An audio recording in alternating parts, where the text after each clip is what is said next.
నమస్కారం. శుభోదయం కార్యక్రమానికి స్వాగతం. ఈరోజు 12వ తారీఖు ఫిబ్రవరి నెల 2024వ సంవత్సరం సోమవారం.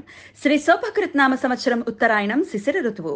ఈరోజు మాఘమాస శుక్లపక్ష తదియ తిథి సాయంత్రం 5:44 వరకు. తదుపరి చతుర్థి తిథి. పూర్వభద్ర నక్షత్రం మధ్యాహ్నం 2:56 వరకు. తదుపరి ఉత్తరాభద్ర నక్షత్రం. నక్షత్ర వర్జం మధ్యాహ్నం 11:36 నుండి మధ్యాహ్నం 1:02 వరకు. అమృతకాలం ఉదయం 7:51 నుండి 9:16 వరకు. హైదరాబాద్ ప్రాంతం వారికి సూర్యోదయం ఉదయం 6:45 సూర్యాస్తమయం సాయంత్రం 6:16 చంద్రోదయం ఉదయం 8:35 చంద్రాస్తమయం రాత్రి 8:53 అభిజిత్ ముహూర్తం మధ్యాహ్నం 12:07 నుండి 12:54 వరకు.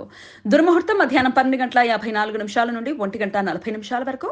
మరల మధ్యాహ్నం 3:12 నుండి 3:58 వరకు. రాహుకాలం ఉదయం 8:11 నుండి 9:38 వరకు. గుళిక కాలం మధ్యాహ్నం 1:57 నుండి 3:23 వరకు. యమగండ కాలం ఉదయం 11:04 నుండి మధ్యాహ్నం 12:31 వరకు. ఈరోజు చతుర్థి తిథి సాయంత్రం 5:44 వరకు ఉన్నందువలన కొన్ని సాంప్రదాయాల ప్రకారం తిలకుంద చతుర్థి వ్రతం జరుపుకుంటారు. దీనినే వరద చతుర్థి అని కూడా పిలుస్తారు. మన దేశంలో కొన్ని ప్రాంతాలలో మాఘమాస శుక్లపక్ష చతుర్థి తిథి రోజును గణేష జయంతిగా జరుపుకుంటారు. గణేష జయంతిని దేశంలోని ఎక్కువ ప్రాంతాలలో భాద్రపద మాసంలో జరుపుకుంటారు. కానీ మహారాష్ట్ర కొంకణ్ తీర ప్రాంతంలో రేపు గణేష జయంతిగా జరుపుకుంటారు. మహారాష్ట్రలోని పూనా ప్రాంతంలో పాల్కీ యాత్ర పేరుతో ప్రత్యేక ఉత్సవం జరుగుతుంది.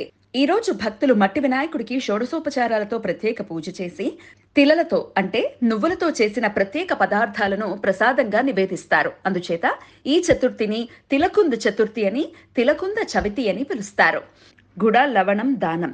ఈరోజు కుటుంబ వృత్తిపరమైన సమస్యలు అధిగమించడానికి భక్తులు వేద పండితులకు బెల్లం, లవణం అంటే ఉప్పు దానం చేస్తారు. ఈ సమాచారాన్ని మనకు అందించిన వారు మేడికొండూరు విశ్వనాథ్ ప్రసాద్ గారు. ఆయనకు కృతజ్ఞతలు తెలియజేస్తూ గణపతి స్మరణతో సమస్త సన్మంగళాని భవంతు. నమస్కారం.